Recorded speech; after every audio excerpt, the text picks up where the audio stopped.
Hello and welcome to the Frozen North, episode 23. My name is JJ, and I'm here alongside my two co-hosts, Mark. Howdy, y'all! I'm Mark. And Brian. Hey guys, Brian here, coming back at you.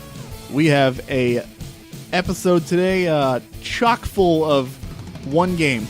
Oh yeah, and it's a big time game. Is it? Yes. You may have heard of it. Yeah. Mark, what's that game called? Suikoden 2. No, that has far too many characters. Oh, He said it. man. He said it. I have never played it, so I'm assuming it doesn't have 108 characters, right? That's not a My blood is premise of the- boiling. Wait, let me ask you a question. That I haven't played it yet, so I can't really comment on it. But it doesn't have 108 characters. Surely it can't be the crutch of the series. No, it doesn't have 108 Stars of Destiny. No, it doesn't. Okay, so that will probably fine. We're going to be talking about the always controversial, yet incredibly significant Final Fantasy VII. I'm excited. I'm very excited. You guys excited? I have a question. Yes. Yep. I've only just beaten it for the first time recently, so I don't know why it's controversial. Because a lot of people who, like, when it first came out, everybody loved it. Now that everybody loves it, there's people who are like, well, that game's stupid. Hipsters. And Basically, the hipster, the whole. There's some legitimate complaints because the plot is pretty convoluted and there's a lot of, like, what? Come on moments. But honestly, if you take it at face value, it's... Well, we'll get into it. And then there's that big crowd of Final Fantasy 6 is better, no 7's better, no 6 is better. Which ones? Because they were a big You know what? I think there's more of a controversy between 7 and 8, to be honest with you. Yeah, that's true. Because 7 and 6, there's such a wall because you've got the two different systems. It's 7 and completely 8, different. Yep. I think, which, I mean, let's be honest, 7 is way better than 8. The draw system's terrible in 8. Agreed. But I love. yes. But let me put it this way: the story in 8, I actually liked a tiny bit better. We all grew up together. We just forgot. Seriously? Spoilers. No, guys. I like the whole Spoilers, time that's compression. true. I like the whole time compression thing, and Oh, you know who likes time compression? We're not going to get into that. We're not, no. All right. So we are the Frozen North podcast. Let's get on with the show, I guess. We are a podcast that talks about story-focused video games, both old, new, and just we are three guys that love gaming. Oh, yeah. Well, Brian and I do. Mark, he sometimes hops in there. He's our tech guy. Yeah. no, Mark's got some great opinions. I asked him to borrow his equipment, and I told him he could get some mic time if he did. So we kind of just humor him. I believe you. Yeah. No, he's got like a ton of game that he likes. Ton of game, absolutely. Oh man. I don't trust anything Brian says. Don't ever do it. If you'd like to contact us and just tell us what's on your mind, we would appreciate it. We love talking about games, especially after this episode. Give us your thoughts on Final Fantasy VII. If you agree with us, if you don't agree with us, we'd love to hear about it. Our email is frozennorthpodcast@gmail.com. Our Facebook is facebook.com/thefrozennorth. We've always got some good combos going on there, and it's always a good time. Twitter @FNPodcast. Our blog is at frozennorthpodcast.blogspot.com. Please subscribe to and rate us on iTunes. We could use all the support we can get on there. And just let us know what you think. We appreciate any and all feedback. So, really quick, a couple of announcements as well. I said it last week, but the Speed Gamers, they're doing their indie game marathon April 25th. That's coming up. So be sure to check out their website, tsg.tv. They're great people, and they just basically just marathon games for charity. You can donate and you can tune in, and for a few days they just stream this stuff, and it's a good time to watch. If you like Let's Play videos that have interaction, you'd definitely love them. Absolutely, and they do contests and giveaways and that kind of stuff too. So it's always a good time. Can't recommend them enough. Also, the Suikoden Revival Movement, which we have talked about quite a few times. They are doing their April 23rd event where they are contacting basically just, I guess, a Twitter bombardment of as many people as they can get of some of Sony's higher-ups that have Twitter accounts, basically just saying, hey, tell Konami to bring back Suikoden. We want it. So we also want Suikoden 2 on PSN. That Please. would be wonderful. That would be extremely I don't want to wonderful. have to buy it for $200 now. It's about, I think I saw it for 120. 120. or so. I'll let you borrow it. Okay, Kyle has it. Borrow it, yeah. And real quick, I think our website is still in development at the time. at the time we're recording this, it's 2 weeks before it actually is. This episode's going to air. So When you hear this, there might be something up there, but it's probably not final draft. yeah, you're For still going to sure. get the placeholder website. So no music, Are you on sure? the placeholder. What about random noises? 100% sure. Oh, good. Beep, boop. Put that on there. Copyright. Also, we're still waiting on hate mail for Brian. That's so true, if you we could are. send that in, we would I would- appreciate it. We need some of that. Please, absolutely. The more hate mail you send us, the faster we'll work to get our website up. Bring me your hate mail. Please do. Absolutely. Just, be honest. Tell us how much you hate Brian. Okay, so... well, I mean, we're just going to hop right into it. We're talking Final Fantasy VII today. Oh, yes. PS1 game came out in 97? 97, I believe. 97. Yes. I think Yep. so. Developed by Square and published by Square. I mean, it's freaking Final Fantasy VII. If you like story-focused gaming, chances are you've heard about it. If you haven't, where have you been? Or you're probably Very young. like 7. Yeah. But when it came out, it just had that impact of like, holy crap, this is a whole new genre that people are being opened up to. I remember, I mean, this was the first RPG that I remember. No, I take that back. Secret of Mana had TV commercials. It did. But this was the first one that really, like, you saw it on TV and you saw a commercial for it and you were just like, holy crap, it looks amazing. I'll tell you right now, the graphics do not hold up to today's standards. Not at all. Although But- pre-rendered background's one of Brian's faves. Sure, yeah, absolutely. But if you go in knowing that it's, well, we'll get into the review. But, what an amazing game. Real quick, I want to just kind of tell a quick story of when I first got it, just because, Sure. I mean, this game holds a really special place in my heart. So I remember when it first came out, it was right around Christmas of that year, and I had already played, 4 and 6, and I was in love already, obviously, because I gush about 6 all the time. My friend Stu and his brother Matt had gotten it. I think Matt's here in the room with us right now. Did you guys get 7 for Christmas that year, or was it before? It was for Christmas. I went over to their house. I think it was on Christmas, and I was watching them play it. I got to play a little bit. We kind of just passed it around and stuff, and I was like, "Oh my gosh, this game is amazing! I want it so bad." And I don't know. I'm so like surprised that they let me do this. But I begged them to let me borrow it that night, even though they had just gotten it that day. That's how you know it's good. I was like, I want it so bad. So, because it was Christmas, and I had opened all my presents, and I was so disappointed. I was like, my parents knew I wanted this so bad, and they didn't get it for me. Like, I was heartbroken. But then they had, I talked to them on the phone. They were like, we got it.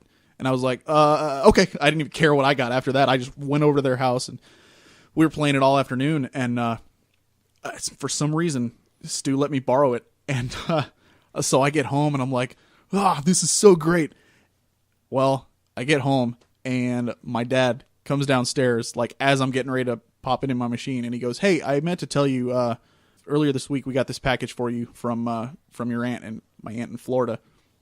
And I'm like, "Oh, okay." So I open it, Final Fantasy VII, right there. That's why they didn't get it for me. And then I was like, "Oh," so I called them up and I was like, "Hey, do you want your game back like now? Because I don't need it anymore." So, but I mean, I'm still to this day like, I can't believe they let me borrow it like that first, because I mean they're huge fans also, but that's just, I don't know, it's a goofy little story, but it's something I'll always remember. Can I give you two a guess as to how I first discovered Final Fantasy VII? Did you watch your brother play it? I did. I did watch my brother play it. Wow. I think we had it on the computer. Yeah, we got it on the computer. Ew. Yeah, we were computer gamers. Master Race, whatever. Sure. But we got it on the computer, and I didn't watch him play through the whole story, but he kept telling me, like, all these things were happening, and I go down and watch a little bit. He showed me a new summon he got, and that hooked me right away. And then it hooked me so bad that, like, 7 years later, I finally beat it.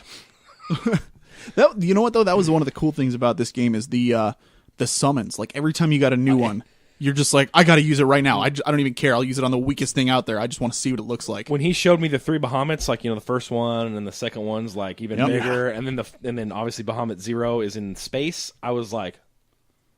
then it's amazing. And then to top that off, I thought that was like the best summon, and at that time that's the best one he had. Then he got Knights of the Round. And I remember actually we watched it being summoned the first time, And I think we were just kind of like, when is it going to end? Like, there's another one. There's another one. And that big one comes at the end, and you're just like, it's like, what, a minute and a half? And you're just seeing the numbers fly on the screen. You're like, yep. And yeah, that was quite a memory I had of that game. Yep. It is a good one. And I mean, like we said, when it came out, it was the first RPG, first Final Fantasy that showed up on, beyond the Super Nintendo system. Yeah. So, graphically it was a huge step up. Obviously, again, now it doesn't hold up very well, but then, I mean, when it came out, everybody was like blown away. Yep. So it really was just the pinnacle of RPGs at that point. Mm-hmm. And I want to point out, while this is my first time beating the game, I was exposed to it back when it came out. In the same way that Brian was, my brother bought it for himself, and I sat and watched and ate up everything about it. And I would sometimes load his, toward the end of the game, save files and just go around and play around in the world, go see stuff, try out the summons. Yep. Before we get into it, did you guys find it a little bit weird? And I know it technology at the time, but if you watch it again, you ever notice they CGI cutscened some of the blocky character scenes, like when Cloud, because there was like they did the opening, the ending scene when they're all in the crater getting pulled out. They're all normal sized with real hands and real feet and long. But then they also did some like CGI cutscenes with like Cloud, who's still got the oddly spiked hair with the block hands. And I was always like, why didn't they just? Why didn't there's a few of those, but they're the really short ones. Yeah, like the elevators and stuff. Yep. Yeah. A lot of times I think that was just to keep the transition, keeping you less in the game. stark. Yeah. Yep. Like a good example is the first cutscene of the game when you get off the train, and that's because they want you to just go right into the field and feel like he's blocky. Cloud. Yeah. Exactly. Speaking of that scene, if you'd like to see what the game should look like now, go check out the Final Fantasy VII tech demo, because that's awesome. Incredible. Yeah. All right, so Mark, you played it the most recently. Yep. Why don't you give us a brief overview of the story? All right, how am I going to do? Don't spoil anything. Spoilers? Just be like, this is your quest, and this is what you're trying to do. All right, so the game starts in this giant metropolis called Midgar, which has essentially been built by the Shinra Power Company, who's harnessing the Mako energy of the planet to give people electricity, make their lives easier. And you play as someone who's been hired by the terrorist organization Avalanche, who's vowed to stop Shinra because they think they're destroying the planet. And that's essentially where the game starts. And you go and you fight Shinra, and you get up to the upper ranks, and you get into their headquarters, and you encounter a scientist and find out that there's some creepier, weirder stuff going on than just a power company destroying the world. There's also this genetic experiment that's gone awry, and a supervillain of sorts that's sort of emerged from it and is going out into the world to make his mark on the world. Sephiroth, yes. Yeah, I mean, everybody knows who Sephiroth is. Yeah. Like, even if you haven't played Final Fantasy VII, chances are you've probably heard the name somewhere, because there's a million Cloud X Sephiroth screen names out there. He is that white, flowing-haired, physically impossibly to hold katana. What's the name of that katana again? I cannot remember. Yamato? Is it Yamato? Masamune is what I'm getting from my producer. My point is that it is way too long to be physically viable. So just want to point that out. There's stuff wrong with Cloud's sword too. Oh yeah, I mean, yeah, the Buster sword. Here. Yeah, let's get into Barrett too. I mean, come on. I can't believe I forgot it was named Masamune. So, I mean, that's pretty much it. Once you realize there's more at stake than just stopping this company, you're basically trying to take down Sephiroth the rest of the game, and you're kind of just following in his wake and trying to stop him. the calamity that he's trying to bring upon the world. So, and I'll tell you one thing: like when the game starts out, like Mark said, it starts out in Midgar. The game honestly would be cool if it was just in that city alone, because it's so detailed and so awesome. But you get to a certain point and then you hit the world map and you're like, "Whoa, what?" Same experience when I watched when he first got the game on the computer. My brother did, and we started playing. He's going from reactor to reactor, blowing them up. Like I'm like, oh, so and we, it shows like the map of the city, and you're like, you can see all the reactors, you can see the one you blow up. So I'm like, oh, so this game's about going to different reactors and blowing them up. That's a sweet game. And then there's just that motorcycle part, and then you ramp off, and then the world map happens, and you're like, you realize how small that city was you're like, compared to the rest of the world. What? So it's amazing. And Brian doesn't even like world maps. So Yeah. I don't not like them. I just think they're unnecessary. And that was actually a good example of how world maps can empower a game, because you pop out of Midgar, and you see in the distance, grass and bright sun, and where Midgar is just this burnt out husk. Yep. And they without a world map, how could you portray that scale? Right. I understand what you guys are talking about with world map. devastation. You're just trying to look at scale. I'm just saying it's unnecessary to have a character the size of towns running around in that map. You can just show us the world. You don't necessarily have to be a part. I don't know. We'll get into that later. You do though, because it's awesome. Yep. So that's the basic premise of it, and the whole game you're just trying to stay ahead of him, but he ends up staying ahead of you pretty much the whole time. Yeah. Yeah. But just so much happens over the course of the game, and it's just a really, really good time and a fun ride. So why don't we go ahead and get into the characters here? You get, I believe, 9 characters that join your party throughout the Two game. optional. Yeah, yes. So 7 and then 2 optional. Yeah. But who wouldn't pick him up? Come on, let's be honest here. One of the optional characters has another game for him, so we'll talk about that later. But I say he's the Boba Fett of Final Fantasy VII, where he has a cult following. But he's actually cool, unlike Boba Fett. Whoa! Send all your hate mail Mark! to me. Dang, you did not. The internet just made this sound. Look, even- Boba Fett his jetpack broke and he fell into a hole. Oh my That's goodness! what he did. Oh. That's what he did in the movie. The let's frozen north does not necessarily reflect the opinions Mark is spewing out of his gullet. Nope, but please, you know what? Go ahead and redirect all your hate mail from Brian to Mark. Even the ones that are Brian specific. Just go ahead and cross out Brian's name and put Mark next to it. Perfect. So, or if you want to put Brian, comma Mark, Oh, lump us in. I like that. put them together. Brian, comma Mark, you are the worst person ever. I hate both of your opinions and all things such that and related. All right, so characters. First one up. Main character, Cloud Strife. What do you guys think? Stupid name, cool character. That's think part so? of that's part of the trend of having weather-based names for all their main characters. Right. The big controversy with him is that people think he's whiny and kind of a brat. I think this is when I don't know. I haven't played 6 or 5 or I played a little bit of 4. I think this is when Square started taking it down the the whiny teenage, angst. I thought he started out okay. I agree, but even when he is the big thing happens to him and he realizes a bunch of things, I think he's got plenty to be upset about. Yeah. To be honest. True. He's kind of that brooding character. I think Yeah. it's the start of a trend, but in itself, it's not that big of a deal Right. in this game. True enough. It's just where it goes in the future games. He's he wields a giant sword that is Buster sword. bigger than him. Mm-hmm. He's got the iconic spiky yellow hair, and he's the hero. He's the main character. Yep. He's always in my party, no matter what. Yes, you can take him out at the end of the game. You're giving me that look like, don't you have to have him? Yeah, at the end you can take him out. He's always in your party, Yes, Well, because Omni-Slash, Mark, except for the right? part when he can't be. correct. I meant when you're able to pick everybody. Yeah. Yeah, you need to get Omni-Slash, man. Come on. I saw it. You saw it. You didn't use it, though. You didn't Yes, wield I did. To wield I the did use power. it. I did use it. Not in your game. Yes, I did. You use it in your brother's game. Nope. What? I did use it. Oh, I know Yeah, why. that's the only thing you can do in the very final battle is just click Omni-Slash and you're done. Oh, yeah, I forgot about that. Oh, yeah. When it's just That's true. shirtless. So, That's Yeah. ridiculous. The game. hey, I've cheated for experienced you. all the final limit breaks, just not in my save file. I because I guess we squandered my can time. bring up the limit breaks too. The way. Who did you use typically throughout the game? Who's your top three party Cloud, wise? Tifa, and Bullet. Baron. Bullet. That's how it was translated in one of the How come? press releases. Because they were my core starting members, and I figured that I could rely on them being in my party most of the game, and I wouldn't have to level up every character.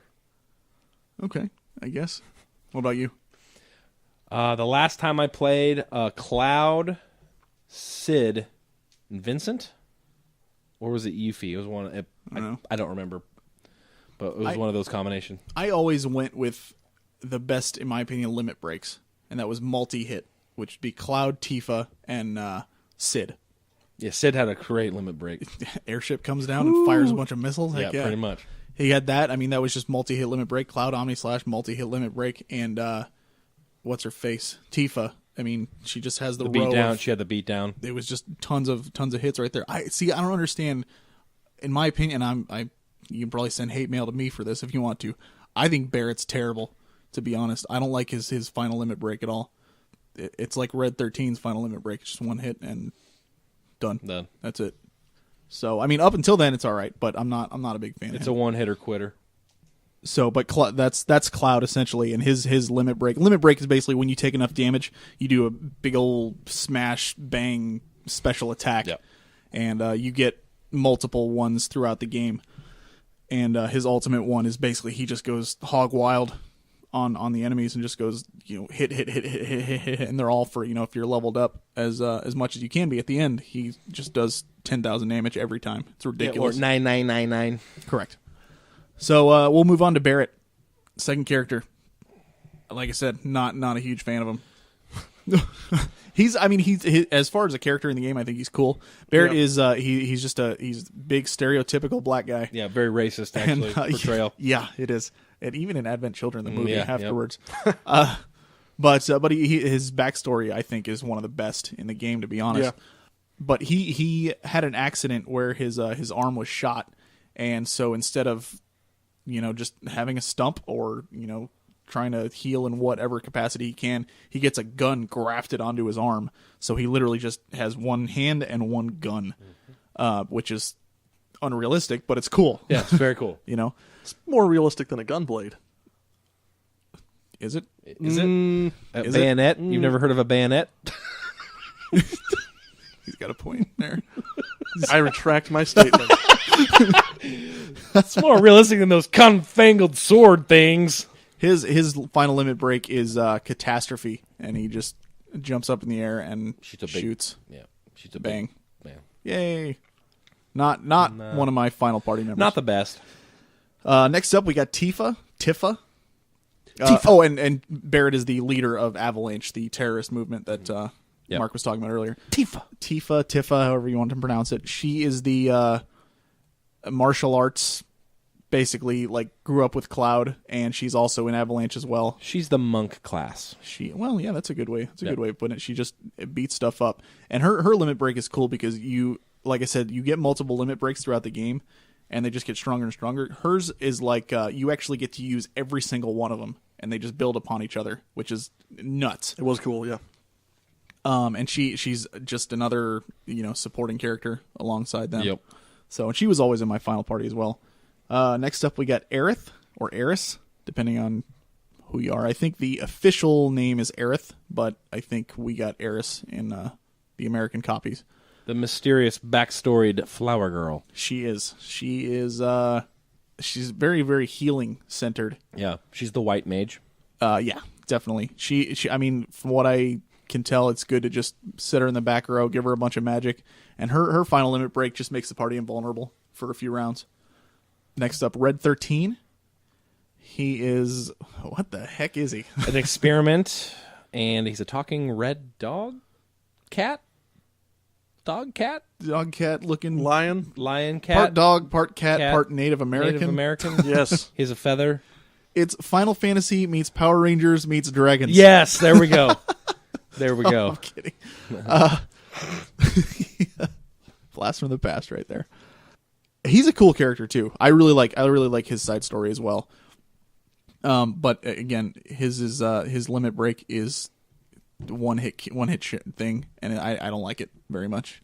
Same thing as well. Mm-hmm. I like his Stardust Ray. If you ever used that one, it doesn't do much damage, but it's multi-hit, which is nice.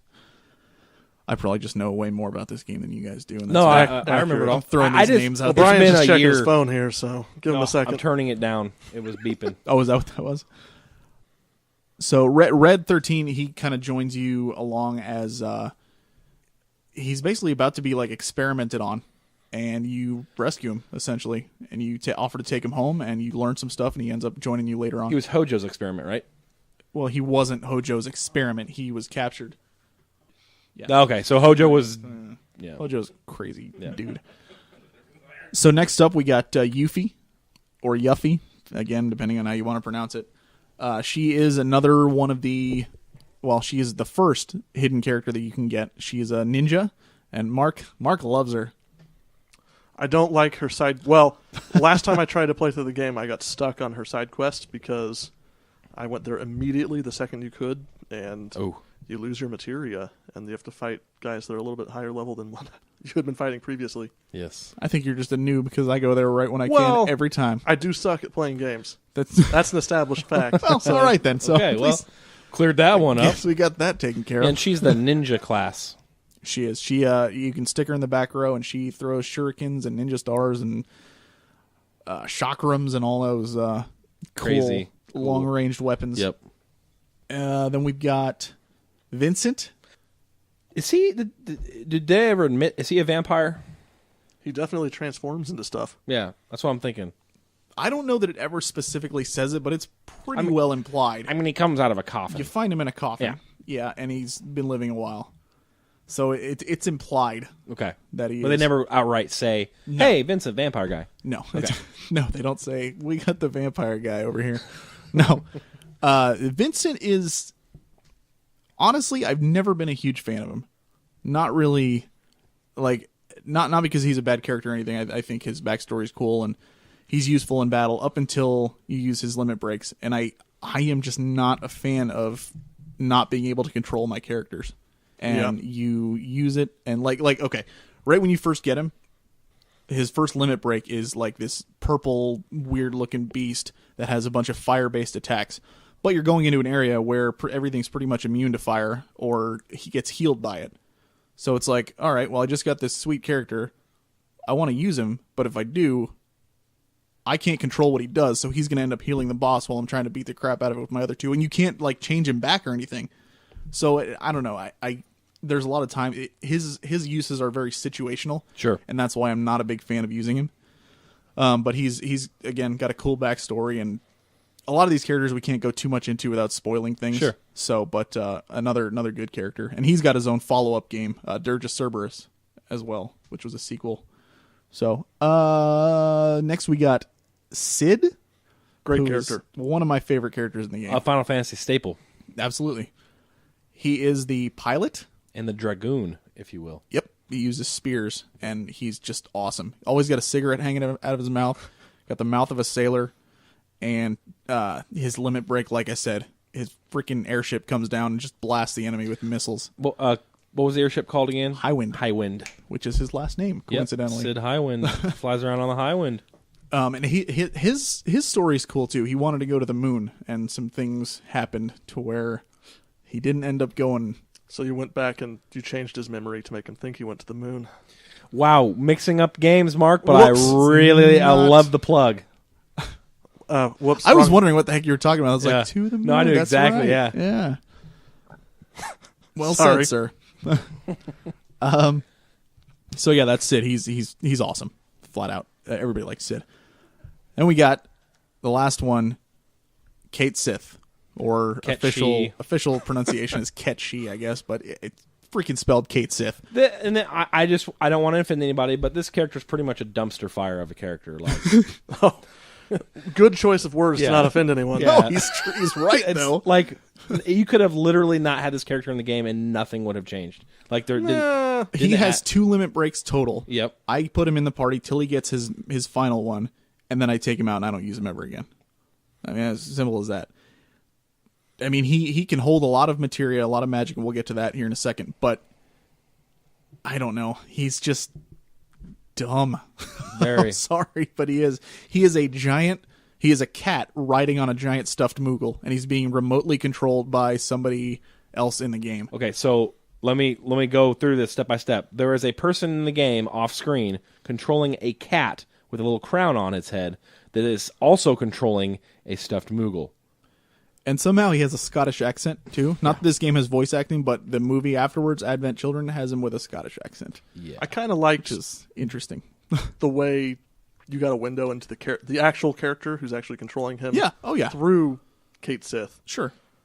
They could have handled Kate Sith better. There's a lot of controversy with him, too. Like, how does this work? And Yeah. there's a lot of questions with him, too. But I mean, I don't know. If nothing else, he's interesting. At least I guess. If you think a dumpster fire is interesting, They could have made it unique. How's that? unique. They could have made it not a cat thing writing another thing. Yeah. But still had the remote control. I mean, if part. they have that kind of technology, why not just make like a surrogate body? He's a fortune teller, Oh, according to himself. yes. I guess he's the mascot for the Gold Saucer. True. That's true. Yep. So All right. So those are all the characters that you actually get to join you throughout the game. Finally, though, we're going to talk a little bit about the villain who we mentioned before, Sephiroth. He is, I think he was on Brian's top 5 villains list. So why don't you talk a little bit about him? Like I said, he's the silver-haired assassin. You first discover him when you think you're on his side. There's a lot of mystery to him at first. Let me put it that way. There's something that goes on when you first start the game with the Shinra company, and you kind of think, oh, well, is he on our side? You know, we're kind of have the same goals, right? At first, Because it looks like he's taking down the Shinra. yeah, you're like, okay, good. We got this really, and everybody knows who this guy is. Okay, so what do they call him?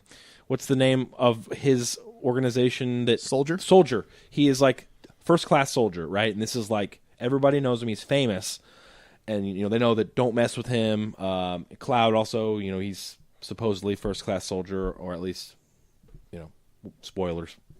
Can't talk about it, but right. you first meet him, and then you start to notice that Sephiroth's not exactly all there in the head.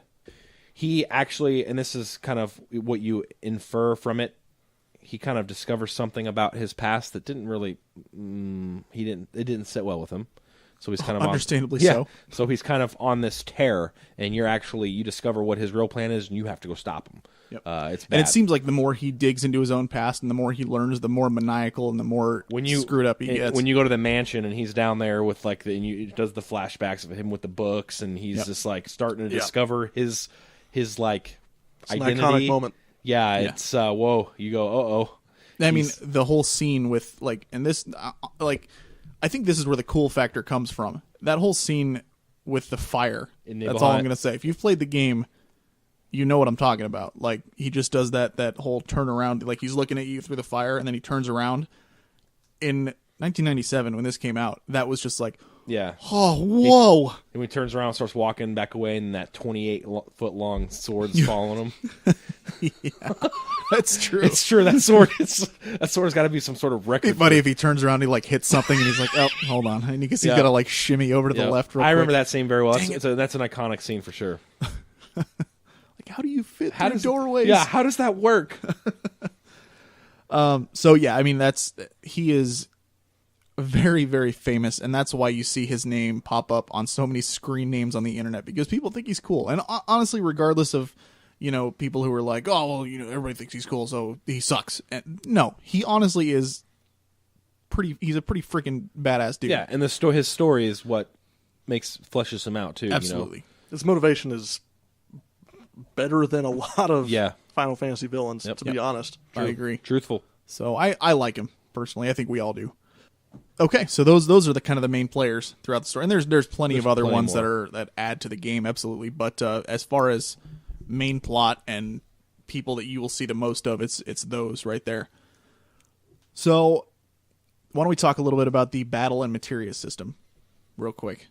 Battle is just, active time battle, just like most of the older Final Fantasy games. He says, "Ugh, I love it though." I hate active time. Give me some time to. Here's a bar. Oh, it's ticking through. Make it turn based. You can turn it to turn based. You can turn it to turn based when you go into a menu, and that's it. What if I have to sneeze? What if I that's true. What if I put haste on Cloud, right? And then the boss puts haste on himself, so it's a race, right? And I have to sneeze or something, and I have to turn away, and it just I want to say this is a dumb complaint. Yeah, but I agree with it. No, why? Because doesn't make any sense. Well, no, honest, I'm not going to hold it against the game for real. But no, but there were a few times that I wanted to He's wrong. No, I'm not wrong. If you are on turn based, if you change it to turn based, all you have to do is wait for one of your characters to pop up, and every other bar freezes. It stops. I thought it had to be in the menu. No, you change it once in your main menu. Well, I don't know. And Curmudgeon. That's it. So Anyway, I don't like active time battle. It's stupid. it's awesome. It's okay. When you have, it's okay. When Neutral. It's okay. Oh wait, let me rephrase that. It's okay when you don't have to dig through an inventory of crap to find like a phoenix That's down why you have to- or a spell. That's why you You arrange use your, inventory items, man. That's why you Noobs. arrange your inventory. No, but even then, when you're like, oh, where's Ultima? Or where's Ultima? Oh, gotta scroll down. Oh, there it is. Oh, I hit ice. How Damn many it. how many summons did you have that on really an happen to you? individual Yeah. character? Sometimes. Come on. Seriously. Well, like you're in a hurry. You're like, okay, boom, boom, boom, boom, boom. Nope, I hit the wrong button. Your complaints are ridiculous. That Ridiculous. really wasn't a problem for me at all. I know, right? Yeah. I I look just- to him for support. I see you like I looking just over don't. like Mark. Come on. I Back just me don't up. like active time battle systems. I think they're The only time it stupid. bothered me was when I wanted to look up the strategy for a boss. But that's not a good All you have to do is complaint. change it to wait instead of active. Can you It's it. can you It's do that literally in it. the battle? No. But once you do it outside of battle, Sure, it yeah. stays that way. Do it at the beginning of the game. Boom, done. Okay, yeah. Right there. I don't see what's so hard about this. You guys are ridiculous. Anyway, Oh, So, Mark, can you explain a little bit about the materia system and how it works? the materia system is awesome. I agree. It's more games should have it. Basically, you have different inventory items. Like you have a weapon, you have a piece of armor, and you Yep. have like an accessory. And your weapon and piece of armor have different slots for materia. Some of them are joined slots, and some of them are like isolated, separate slots. You have different types of materia, like normal attack-based materia, support-based materia, and then you have these weird function-based materia. So you can go into a joined materia slot and put a fire materia there, and then insert an all materia, which means that you can now cast fire on all of the enemies instead of just one. There's also some other types of materia, like counterattack materia. There's actually a magic counterattack materia that you get later on in the game, which is really awesome, which means once you get hit, you counterattack with the materia that you've joined with it. So it's this really complex system that you can modify It to adds get really cool behaviors out of your it characters. adds a ton of depth. Definitely. And like Mark said, you can do the fire with the all, but I mean, you can add like elemental properties to your armor and weapon that way. You can, there's one, a summon that actually hits all enemies called Phoenix, just a big fire attack. But if you chain it together with, final attack, which is an attack that goes off, whatever it's linked to, it basically makes that attack go off right when that character dies. So you do it with Phoenix. Phoenix hits all your enemies in addition to reviving anybody that's dead. It should be all of you. Correct. So Yeah. boom, your party's back up on their feet, and you did some damage with it. I mean, just finding out those combinations is half the fun, in my opinion. And can't you learn some of them like permanently? I No. can't. What about the summons? Because I remember having You have to have them. That sounds like equipped. Final Fantasy VI. that's in 6. Okay. Yeah. Okay. But what another aspect to it is you equip it, and then through battling and stuff like that, it actually accumulates its own experience as well. So if you've got fire equipped, you do some battles and stuff. Eventually, it'll level up, and you'll get fire 2 in addition to fire. Gotcha. And I mean, that's just another thing that it makes it more powerful, makes it to where you can use it more per battle with the summons and stuff. I know what I'm thinking about. I'm thinking about the all summon materia. I was like, I swear one of my characters had every single summon. Yes, yeah. I was like, Yes, the master materia. Yeah. That's what it's called. So I mean, it really is. It's something you have to experience because it's to this day still one of the best systems, I think, Yeah. in any game. It's fantastic. So that's kind of an overview of the whole game right there. That's kind of where you're coming from. So I mean, now I guess we'll just do the normal review. We'll go into pros, cons, and whether we recommend it or not. okay. Start with some pros. What do you guys got? How do I put this? I don't want to call them mini games, but throughout the course of Final Fantasy VII, you have stints of going to places, fighting enemies, fighting bosses, and then they interrupt it. They have these tasks that you have to complete that aren't part of like the normal RPG routine. Like for instance, you have to learn a special parade march in order to get special items. I think that's a pro con for me, to be honest with you. The yeah. CPR one, Sure. that did not need to be Okay, in there. Yeah. But then how about the cloud cross-dressing one? That was pretty good. hilarious. Yeah, and absolutely. Really really to fun. become very appealing to that big fat man. Yep. And the dialogue that follows is Yeah. hysterical. All of a sudden, you're in a submarine chasing another submarine, shooting at it to try and take it down. Yep. Stuff like that, where it's interrupting the flow and keeping you from getting tired of the normal random battles boss cycle. Yeah. So the pacing was well done. The pacing, that's just one aspect of the pacing being well done. Yeah. Also, the plot itself was amazingly well paced. You never get stuck on one concept that they're never pushing it to the point that you get tired of it ever. Every time you start to get bored of an idea, they have a new idea there for you to kind of grasp onto. If you get tired of an area, all of a sudden you're at Junon, this city with a giant cannon built onto the side of it. There's always something new for you throughout the entire game, which was a Definitely. huge plus for me. Definitely. I mean, as pros for me, definitely, obviously the materia system, like we went over. I love the characters. I love the sense of. I mean, just kind of going along with what Mark said. There are those moments from time to time where you're just like, oh my gosh, there's so many of those moments in there. Like I said before, when you step out of Midgar for the first time, Yeah. and you're like, what, really? Then I can't spoil anything, but there's a lot of story elements where you're just like, I had no idea. Wow, that's crazy. Like honestly, Barrett's backstory when you do that whole thing in the Gold Saucer prison and everything with Dine, that's, oh man, like it tugs at your heartstrings. There's a just what Dine does is something that a lot of video games won't touch on because it's kind of controversial. It has to do with suicide. So, and I mean, Final Fantasy VI has something like that in there, but you did not see a lot of games touch on that at all. Yeah. So it's there's a lot of those moments where it tugs at your heartstrings a little bit. What about you? All those, I agree with you guys, but let's talk about the music. Oh man. Definitely follows in the tradition of most Final Fantasy games with there are several songs from Final Fantasy VII that you won't ever be able, I mean, they're ingrained in you that you hear, Final Fantasy VII, I know right away. Like the overworld theme, the Yes. first overworld theme, it's almost a spiritual experience. Yeah, absolutely. Absolutely. And everybody knows One Winged Angel. So, That's kind of a super famous song of theirs, yeah. absolutely. The Distant Worlds concert that they do, that's what everybody waits for is One Winged Angel. Winged Angel, yep. So, anything else? Yeah, I really like the epicness of the story. Like the world felt like it was an organic thing.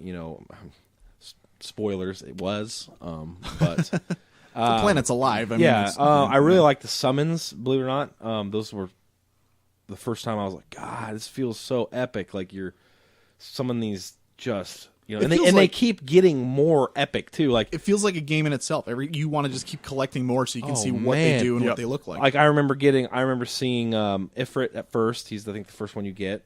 No, Chocomog is the first one. Chocomog Followed is by first. Shiva, then followed by Ifrit. But Thank Ifrit's you. the first one that I remember being like, "Whoa, this dude bursts up from the ground and looks like a devil." Mm-hmm. And then you upgrade and then you get Leviathan, Mark. Hello. And you That's not true. Well, I'm just saying, like, we're progressing now. I know there's tons in between there. Okay, just making But sure. I'm Just saying, making like, I'm hitting the highlights, right? And then of course, can't forget about Odin. Odin has two, actually. Yeah, he does. Yep. And then you get Alexander, and you think this is it. That nothing can be even more epic than this. This is the most epic summon I've ever seen. And then I didn't even know what the heck Alexander was the first time I saw it. giant mechanoid thing is bigger than a mountain. And then I was like, "There's steam coming out of him." That looks awesome. and then you start getting the progression of the Bahamut's, and you're going, "Oh my god, these can't get any more epic." And then Bahamut Zero, you're like, "Okay, this is literally the most epic summon I've ever had." And then Knights of the Round happens, and you're like, I remember when Knights of the Round happened. Kyle and I were I think we were for like maybe 10 seconds afterwards, we were just Drop the controller and you can go make lunch. kind of like we were just kind of like. like we were stunned with how epic that was, I guess is the word. But okay, but I diverged a little bit, but that's part of why the game you're is, right. but that's part of why the game is so awesome that was in itself like, oh my Yep. god. absolutely. You want to. There's so many aspects of this game that give you a sense of, how do I put this? Like, it's one of those games where you really want to complete all the side things. Like, there's a lot of games that I play where I'm like, I just want to get through it. I just want to be done. I don't care about the side stuff at all. This is not one of those games. There's just enough of them to where you feel like if you do them, it's going to make an impact on the game and help you out, but not too many to where you're like, I can do that stuff, but gosh dang it, this is going to take forever.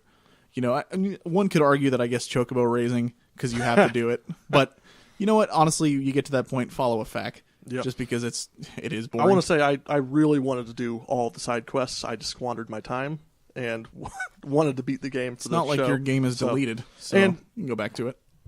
Like I've seen most of the side quests from watching my brother in the past, so I do know what I missed, and it's really awesome stuff. Absolutely. So, anybody else pros at all? The plot is incredibly epic. And some would argue convoluted. Yeah. But to me, I didn't feel like it was convoluted. I felt like, sure, it's going towards the trend you see in newer Final Fantasy games, but I could grasp the plot of what was going on with the planet and Genova and all of that, and I totally understood it. It wasn't convoluted. It was maybe it just didn't make sense at some points. Maybe unrealistic, but it wasn't convoluted. You still had questions at the end. Yeah. Sure, that's true, but that's more just the way the ending was. Yeah. Yeah. Absolutely. All right. So how about some cons? I'll start. The graphics. Now, when it first came out, like I said before, it was amazing, grade A. But now it's PlayStation 1 graphics. Yeah. The cutscenes still honestly look pretty cool, but they're very blocky. Everybody's hands are giant squares. Yeah. And I mean, it took me one of my cousins, he likes RPGs and stuff, and he's I think he was 14 when I finally got him to play it, and this was maybe 3 years ago, so still very long after the game came out. The first thing he did, he goes, awesome graphics, man. And I'm like, I know, try to look past that, and he didn't even play it for the first, couple of days, because he was like, they hurt my eyes, I don't even like it. So I was like, oh, you know what, it's not for everybody, whatever, I let him go.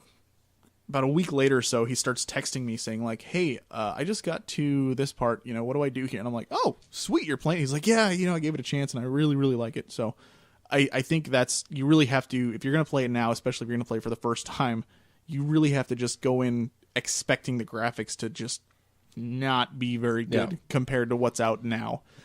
But you're really in for an incredible experience if you can look past that. So that's probably my biggest con.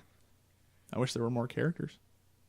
Just because I mean, maybe nine is great, but 14 or 15. 14 would be awesome. 17. There were a lot of good. memorable characters that you didn't get in your party, though. Yeah. No, absolutely. Yeah. The Turks, you can't argue with that. Nope. Reno it would have been cool if you had them in your party. Yeah, that's true. Yeah, but it wouldn't really make sense. Yeah, well, maybe at the end. At the end, it could work. Yeah. So, what about you guys? What kind of cons you got? Chocobo breeding. I was going to try and do some of the side quests before I went and finished the game.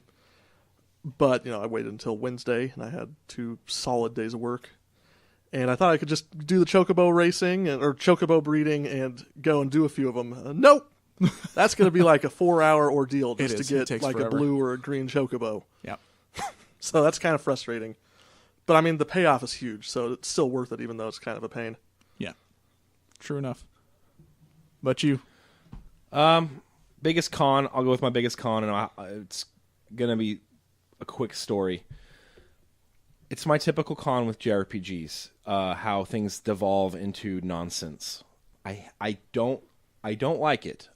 Why can't we ever have a final battle with a boss in the world? Why do we have to go into some weird existential extra dimension with floating rocks, with no background, and the boss transforms 17 times into a point you can't even recognize him, and then I don't understand. I mean, it may be just lost in translation to me, but I always facepalm like, oh my god, here we go again. Almost every JRPG, I always ask, when are we going into the extra dimensional world where there's nothing makes sense anymore? When is that going to happen? I'm ready for it. Like, and it happens almost 100% of the time. It happens, and this one is no exception, and even gets a little bit stupider, more stupid. But hear me out. the weapons that come out of the crater. Mm-hmm. Those are the kind of battles I want to have. While they're giant machines that don't make sense or whatever, you're like when you fight Ruby Weapon, you're in the desert, but you're the small character sitting there, and there he is, right? You're not floating in a sky you're not floating in a sky randomly. The dimensions have ripped around you, and then you're flying through a wind tunnel, and now the guy's all of a sudden. You say that bugs you all the time, but I don't think you've ever said like why it bugs you. What's wrong with it? All you've said is like, why do we have to have this? I'm trying. You're right. Let me try to explain. While the story does have some weird aspects of it, I feel like they're trying to be too epic. If that makes more at the expense of realism. realism. At the expense of realism, they're trying to be like, well, that's the last boss. We can't just have him on the planet. But there's an easy argument to that. I'm playing a video game. I'm not trying to get realism. I'm not trying to talk about realism. I'm trying to talk about consistency with the story. You never at one point go into some weird dimension until the very end, always, on most games like this, and the bosses never is like, it's hard to articulate, and you're right, I should try to articulate it, but it's like this. Sephiroth's this really cool dude with this really cool sword, right? Why does he have to turn into something that is completely strange looking, that doesn't even reflect him, and then all of a sudden you're flying down a wind tunnel, and there he is. But it does reflect him, if you think about it. If you think about what Genova is, what's happening to him, right, absolutely makes sense. Where are we? Why are we there? See, I agree with the weirdness of the northern cave, past the point of no return area. That is kind of weird. And what is that? Why is the planet it's that where way? they came from. But where? I understand. Look at the end of Mass Effect 2. You go to the what is it? The freaking. But the context makes sense. It doesn't make sense in this one too, because that's where they all came from. In there, this is where they all come from. When in you this one. beat Genova and Sephiroth transforms into the one-winged angel, the world goes ooh, and then you're in the air or something in the clouds, and it's like, huh? Like, I don't. That's the stuff, and I think they're trying to. He's gonna love the ending to 6. And I'm just saying that it bothers me because I don't understand why that's necessary. It seems like it's forced, like it's a forced epicness. Like, oh, it's super epic. It's like they're trying to force a mind-bending moment on you. Yeah. With like, no why? justification. Like, let's just fight Sephiroth. However, I don't have a problem with Sephiroth himself transforming, because it's like it's Genova. It's that weird. He can transform for sure. But you see it with Hojo earlier, so yeah. I don't mind the transformation. I don't, and then he does that move where it like destroys the world. That's a little weird. I'm like, I have no idea what's destroyed multiple times. It feels like this. Let me explain a JRPG to me. It's like you start playing the JRPG and you're maybe puffing on a little something. We don't endorse that, and we don't endorse that at all. A cigarette, and then all of a sudden, it hits you, and then it's like psychedelic experience going on. What?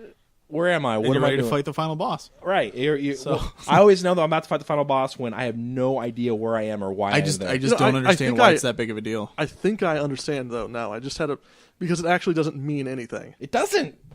Like everything else has a meaning to it. Yeah. But you're just what literally. What does it mean that all of a sudden I'm in the sky with a? But what does it matter? If it had come down to the end of the game and all it was this dude with a really big sword in a cave, I'd have been like, that was it. I would have loved that. I'd have been like, this makes sense. And you would have been in the minority. Okay. I guarantee it. You're right about that. I don't mind being in the minority. You do have to ramp it up. Absolutely. But it feels forced ramped up. Like, why can't you think in your head, instead of just saying, game designers. Like, here's the best way to describe it. I feel like it's a cop-out. It's like, instead of trying to think of a really cool way to make it epic, they forcibly, like, well, let's just rip all the physics out of here, and we'll just make there be in the sky, and it'll be like a weird psychedelic world, instead of trying to actually organically come to an epic conclusion. Instead of saying like, oh, let's try to figure out a way that they come here and he's like on a ship or whatever, what have you. Because it's supposed to be the culmination of everything you've done up to that point. Make it less lazy. Make it less lazy than, okay, now you're in this weird world. It's an extra dimensional world. There's floating rocks. How is it less lazy to dumb it down? Like you're not suggesting? dumbing it down. You're trying to think of no. Keeping it grounded. Keeping it grounded, yet also trying to work at a situation to make it epic. So what would your ideal final battle have been? You're fighting Sephiroth. I don't care what, you can fight him in the crater, right? That was a real thing, okay? He can transform. You're in a giant crater, so there's plenty of room for for him to transform. Maybe you have to get on your ship, the high wind, to fight him because he's big and he's in the sky rather than now I'm flying randomly, but I'm standing at the same time.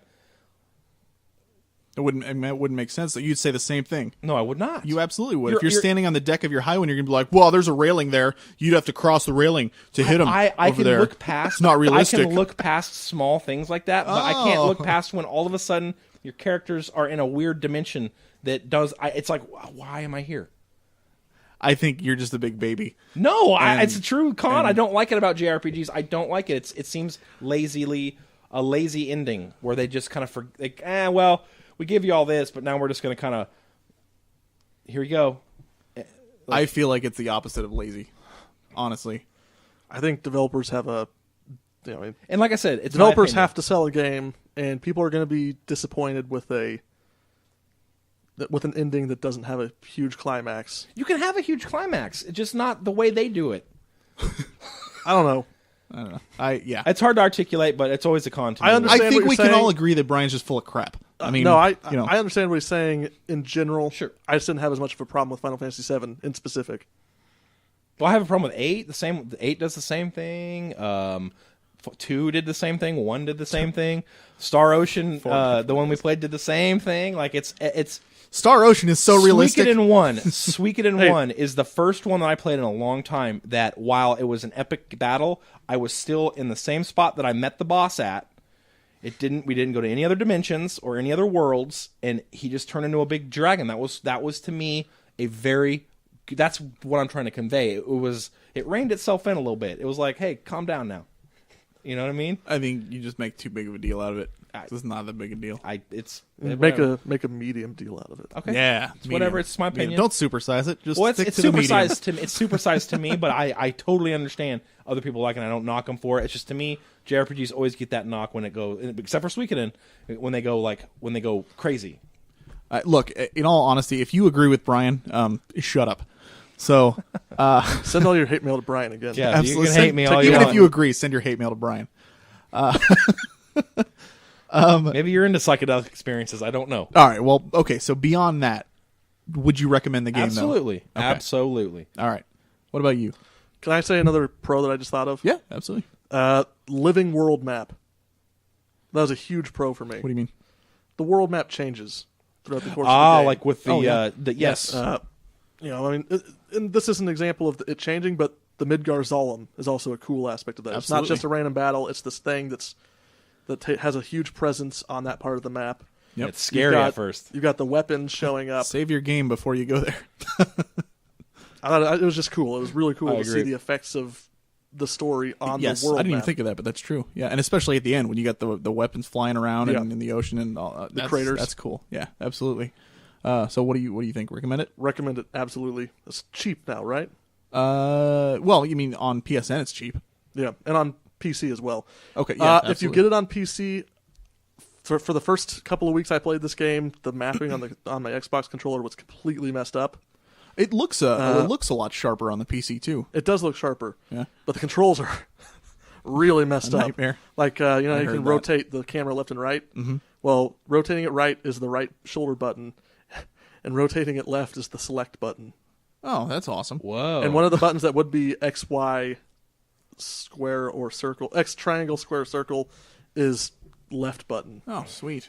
So, but there is a fix. You go to the Steam forums, do a search for it. There's a fix. I recommend it for under the caveat that you, again, like I said, go into it knowing that the graphics aren't going to be, up to today's standards. Sure. I mean, if nothing else, play it just because it's such a huge part of gaming history. Yeah, definitely. I mean, like I said, when it came out, it was top of the line. So definitely play it. Play it.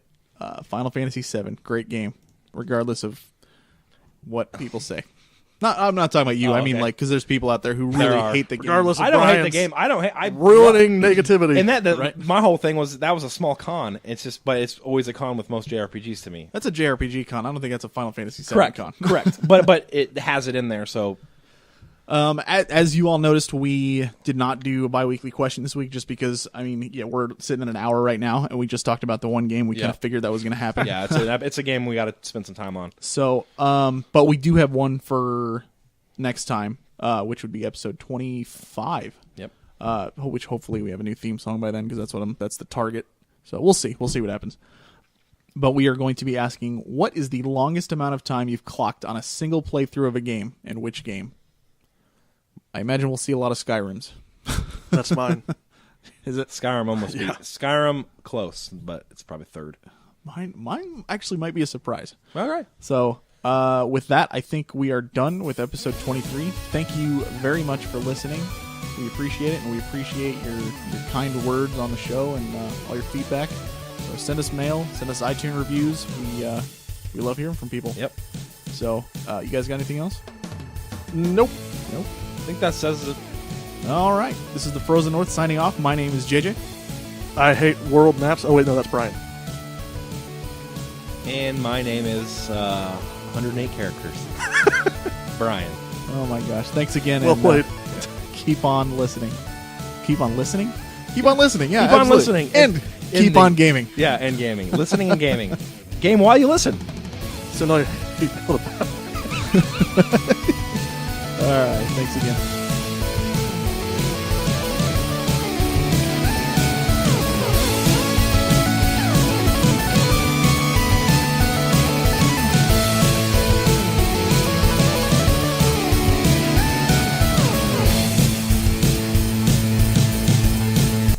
This song was made available via the Creative Commons Attribution License. The song, Somewhere in the Stars, was written and produced by SoundCloud user _TWC.